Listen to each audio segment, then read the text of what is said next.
লাগাই আর রঙে চলি ভাতার রঙে লাগাই আর রঙে চলি ভাতার রঙে म्यूजिक बाय परवेश লাগাই আর রঙে डीजे हरिओम लागाई यार रंगे चोली भातार रंगे होलिये में पानी खुश रे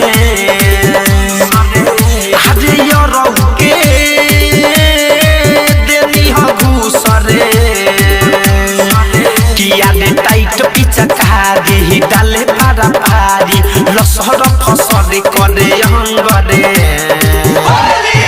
लागाई यार रंगे चोली भातार रंगे लागाई यार रंगे चोली भातार हार रंगे होलिये में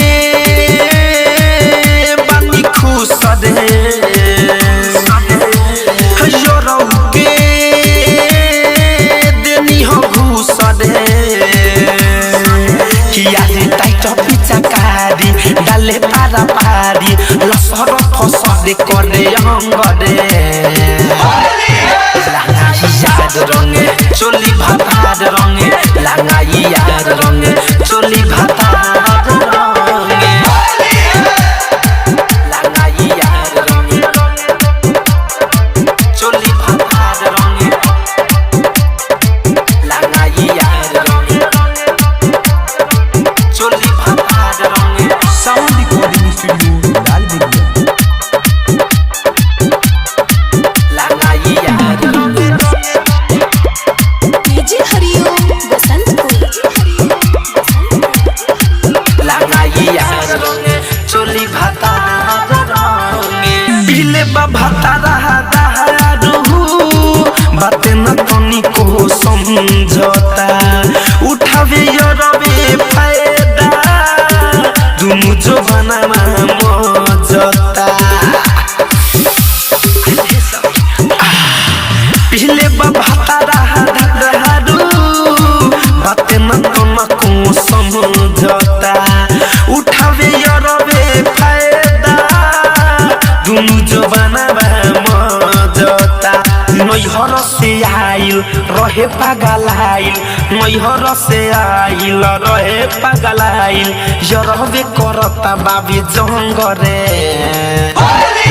लागाई यार रंगे चोली भातार रंगे लागाई यार रंगे चोली भातार रंगे लागाई यार रंगे साउंड रिकॉर्डिंग स्टूडियो चोली भातार रंगे डीजे हरिओम चोली भातार रंगे यार रंगे चोली भातार रंगे पूरा अपन देहिया देनी बिरज सब बिहारी के धड़कन धनंजय सुना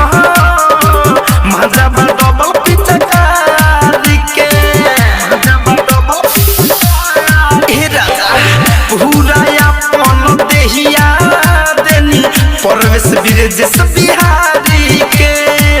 विवेक धड़कन धनंजय सुना मजा डबल पिचकारी के परमोदगिरी लगा के फिटकीरी परमोदगिरी लगा के फिटकीरी कह देला हमारा के तंग रे